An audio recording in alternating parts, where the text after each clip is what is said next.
My name's David, and the Chronological Bible Reading for September 24th is Esther, chapters 6 through 10. As we pick up in the middle of this story of redemption and justice and salvation for the Jewish people, the king has a sleepless night. At just the right time, God ordained that this man would be unable to sleep and that he would choose to have the historical record read to him, and it would just so happen that in this reading on this very night, he would hear the story of how Mordecai the Jew uncovered and foiled a plot to assassinate the king, but he had not received any reward or recognition for having done so. At that very moment, Haman enters, and he's likely the most self-centered person in Persia during that time. The king asks him what should be done for the man the king delights to honor. Haman's pride leads him to the trap of giving to Mordecai the honor and public homage that Haman desired for himself. In chapter 7, King Ahasuerus and Haman go to visit Queen Esther at her request for the second day in a row. And as they are drinking wine together, the king asks Esther what it is that she wants, and he assures her that he is going to give her everything she requests, even up to half of his kingdom. Esther responds, "If I have found favor in your sight, your majesty, my request is that you would spare my life and spare the lives of my people as well. We've been sold to destruction, death, and annihilation, and if we had just been sentenced to slavery, I wouldn't even bother you with such a trifling request." The king's anger is only alleviated after Haman is hung on the gallows at his house that he had prepared to use in the murder of Mordecai the Jew. The evil that the enemy wants to use against you will be turned on his own head. God is just. A day is coming when those in power will face judgment for the wickedness they seek to perpetrate against innocent people. Those who use their power, authority, and status to harm others will suffer consequences as the reward they've been reaping comes to harvest. It's a spiritual law, and it will happen. In chapter 8, Esther is awarded Haman's estate, and I wonder what happened to his family. Was his wife evicted?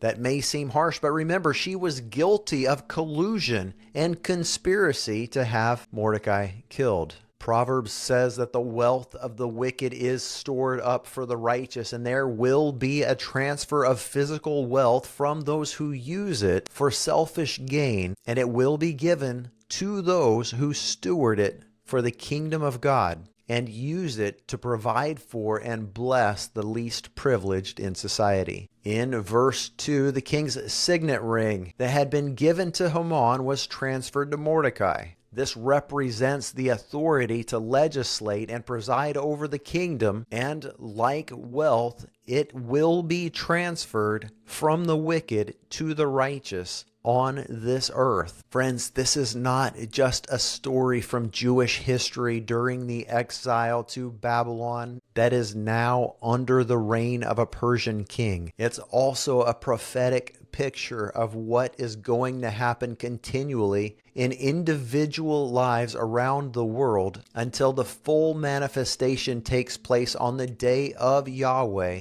when Jesus, our Messiah, returns and sets all things in order. At this point, Haman was gone. His estate had been given to Esther, but the decree to kill all the Jews was still on the calendar, and Persian law did not allow for a decree issued by the king to be amended. The king gives Mordecai the ability to issue a new decree. Do whatever you need to do. You just know that you can't change laws that have already been published. So a new decree is issued, and it gives Jews the ability to fight back, to annihilate their enemies, and even to plunder them and their houses. The fear of God fell on the people of Persia in such a way that many ethnic groups even began professing that they themselves were Jews, because Fear of the Jews had come upon everyone. God gave the Jewish people such favor that even the government officials aided them on the day that both edicts went into effect. The wicked people who wanted to destroy the Jews were themselves destroyed. And so we see again that the wicked who seeks to harm the people who belong to the Most High God will themselves be the ones who reap what they have sown. Be careful what you are sowing, because we all reap what we sow. It's a spiritual law. Even when God's people are not perfect, if their hearts are in the right place, God will bless and protect them. Even when their sin and the sin of their ancestors has led to an exile from the promised land, God still comes to their rescue when they call out to him. Let us today be a people who call out to the God of heaven requesting his help. He gives grace to the humble, but he resists the proud. The proud say, no, I don't need any help. The humble say, yes, give me all the help you're willing to spare. I cannot do this on my own. In chapter 9, verse 24, we're reminded that Haman cast the lot to determine which month he would seek to have Mordecai and all of the other Jews slaughtered.